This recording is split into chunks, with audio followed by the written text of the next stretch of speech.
بسم اللہ الرحمن الرحیم۔ السلام علیکم، میں ہوں ایڈوکیٹ شفیق محسود۔ سی آر پی سی کے لیکچر سیریز میں آج میں آپ کے سامنے حاضر ہوا ہوں۔ سی آر پی سی کا آج ہمارا دوسرا لیکچر ہے، جس میں ہم سی آر پی سی کا جو انٹروڈکشن ہے اس کے بارے میں سیکھیں گے۔ انٹروڈکشن میں ہم سی آر پی سی کا جو ہسٹوریکل بیک گراؤنڈ ہے وہ دیکھیں گے۔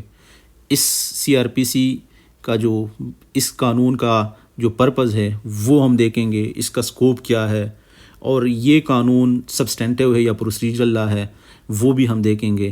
اور ہم سبسٹینٹیو اور پروسیجرل لا کے بارے میں بھی جانیں گے کہ یہ سبسٹینٹیو لا کون سا ہوتا ہے، پروسیجرل کون سا ہوتا ہے، اور سی آر پی سی کس حد تک سبسٹینٹیو ہے، کس حد تک پروسیجرل ہے۔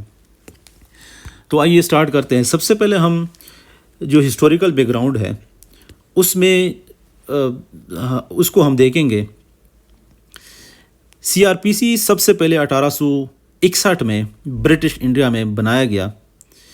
اس کا مقصد جو تھا وہ ایسا قانون تیار کرنا تھا جو کرمنل مقدمات ہے ان کو تمام علاقوں میں یکساں طریقے سے چلایا جائے۔ آپ کو بتائیں کہ ہوا کچھ یوں تھا کہ بہار کے علاقے میں ایک انگریز افسر نے دیکھا کہ لوگ خود ہی جرم کی سزا دیتے تھے، یعنی بغیر کسی عدالتی کارروائی کے۔ تو اس نے حکومت برٹش جو گورنمنٹ تھی اس کو تجویز دی کہ ہم یہاں پر ایسا قانون متعارف کرنا چاہیے کہ سزا کے لیے عدالت کا نظام بنانا چاہیے، جس طرح ہمارے برٹش میں چلتا آ رہا ہے۔ تو 1861 میں یہاں پر سی آر پی سی کا قانون لاگو کیا گیا۔ پھر 1882 میں اس میں، اور پھر 1898 یعنی 1898 میں اس میں مختلف امینڈمنٹ کی گئی، اور موجودہ شکل میں جو سی آر پی سی ہے وہ 1898 والی ہی چل رہی ہے، لیکن مختلف اوقات میں اس میں چینجز امینڈمنٹس کی گئی۔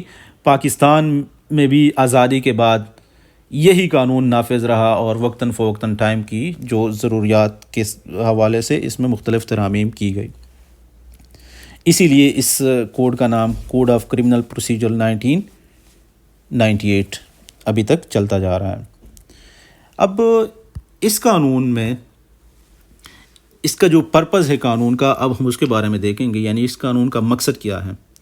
اس قانون کا فوجداری مقدمات یعنی کرمنل کیسز ایک منظم اور منصفانہ طریقے یعنی ٹرانسپیرنٹ طریقے کار فراہم کرنا کہ کیسے انشور کیا جائے، اور اس میں یہ جو قانون ہے اس میں پولیس کا، عدالت کا اور پراسیکیوشن کے جو اختیارات ہیں وہ واضح کیے گئے ہیں۔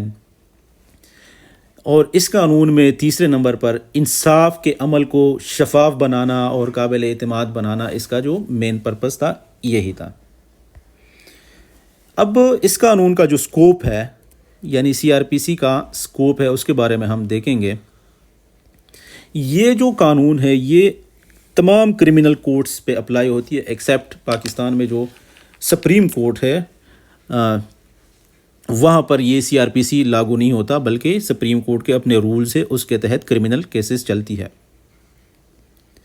یہ قانون ہمیں بتاتا ہے کہ ایف آئی آر کیسے درج کرنا ہے، انویسٹیگیشن کیسے ہوگی، ٹرائل کیسے ہوگا، اور تفتیش، گرفتاری، یہ سب چیزیں کے بارے میں ہمیں ان سب کارروائیوں پر اس قانون کا اطلاق ہوتا ہے اور ہمیں ان سب کے بارے میں بتاتا ہے۔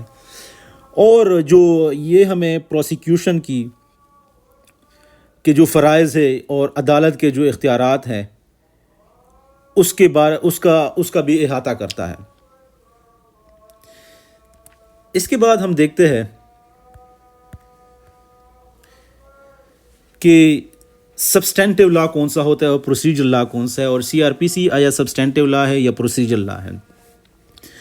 تو پروسیجرل لا جو ہے وہ ایسا قانون ہوتا ہے جو عدالتوں میں مقدمات کو چلانے کا طریقہ کار فراہم کرتا ہے۔ یہ بتاتا ہے کہ عدالت میں کس طرح کیس درج کیا جائے گا، شواہد کیسے پیش کیے جائیں گے، اور فیصلہ کیسے سنایا جائے۔ مثال کے طور پر جو سی آر پی سی ہے وہ ایک پروسیجرل لا ہے، ہمیں پروسیجر بتاتا ہے کہ کوئی جرم ہوتا ہے تو وہ جرم کیسے عدالت میں جائے گا، شواہد اس جرم میں کیسے پیش کریں گے اور اس کو آگے کیسے چلانا ہے، اس کا فیصلہ کیسے سنانا ہے۔ اور دوسرا جو ہے ہمارے پاس سبسٹینٹیو لا۔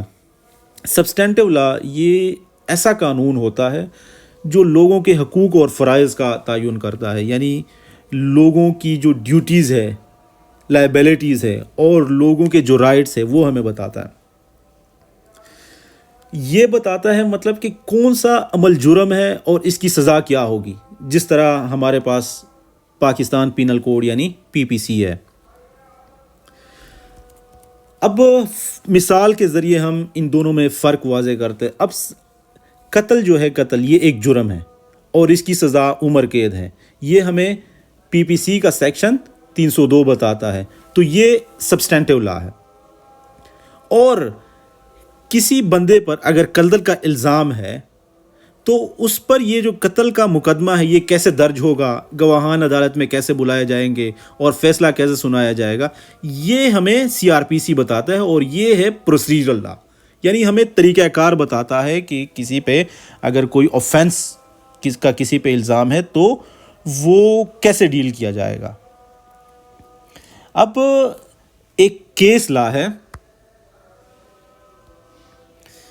اس میں یہی بتایا گیا ہے کہ جو CRPC ہے وہ چونکہ زیادہ تر تو ہمیں قانون کو امپلیمنٹ کرنے کا جو طریقہ کار ہے وہ فراہم کرتا ہے، لیکن یہ کمپلیٹلی پروسیجرل لا نہیں ہے، بلکہ اس میں کچھ ایسے کیسز بھی ایکسپلین کیے گئے ہیں جو کہ سبسٹینٹیو لا کے ہیں۔ مثال کے طور پر جو ضمانت کے اصول اس میں بتائے گئے ہیں، نظر بندی کے اصول ہے، اور سزا میں معافی کے بھی کچھ جو طریقہ کار وغیرہ یہ بتایا گیا ہے، وہ بھی جو ہے پروسیجرل لا میں نہیں آتا بلکہ سبسٹینٹیو لا میں ہے۔ تو CRPC کمپلیٹلی سبسٹینٹیو پروسیجرل لا نہیں ہے بلکہ اس میں کچھ سبسٹینٹیو لا کا بھی حصہ ہے۔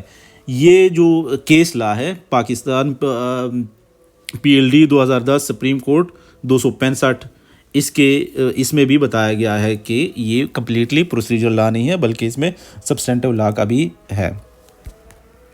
اب ہم FIR، ایک انٹرسٹنگ جو چیز ہے جو میں بتانا چاہوں گا،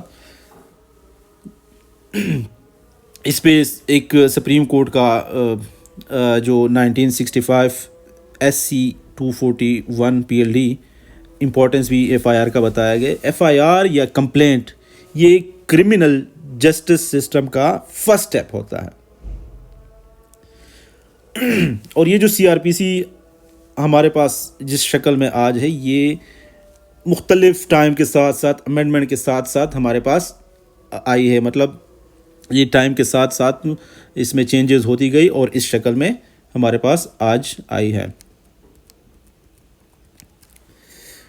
تو آپ کو پچھلے لیکچر میں ہم نے آفینس کے بارے میں بتایا تھا، اب میں نے جو FIR اور کمپلینٹ کی بات کی وہ سمجھانے کے لیے تھوڑا سا میں وہ پچھلے لیکچر کا بھی حوالہ دوں گا۔ پچھلے لیکچر میں ہم آفینس کی ایک ٹائپ دیکھا تھا جس میں ہم نے بولا تھا کہ کوگنیزیبل اور نان کوگنیزیبل آفینسز۔ تو جو FIR ہے صرف کوگنیزیبل آفینسز جو ہے اس میں FIR ہوتا ہے، اور نان کوگنیزیبل میں جو ہے وہ FIR نہیں ہوتا، بلکہ رپورٹ جسٹ پولیس وہ رپورٹ درج کر لیتی ہے لیکن FIR نہیں ہوتا۔ اس میں یہ ہوتا ہے کہ جو افیکٹڈ پرسن ہے وہ ڈائریکٹ مجسٹریٹ کے پاس کمپلینٹ فائل کرتا ہے سیکشن 200 آف CRPC کے تحت۔ کمپلینٹ جو ہے وہ دونوں کیسز میں ہو سکتا ہے، کوگنیزیبل میں بھی ہو سکتا ہے اور نان کوگنیزیبل میں بھی، لیکن FIR صرف کوگنیزیبل آفینسز میں ہو سکتا ہے۔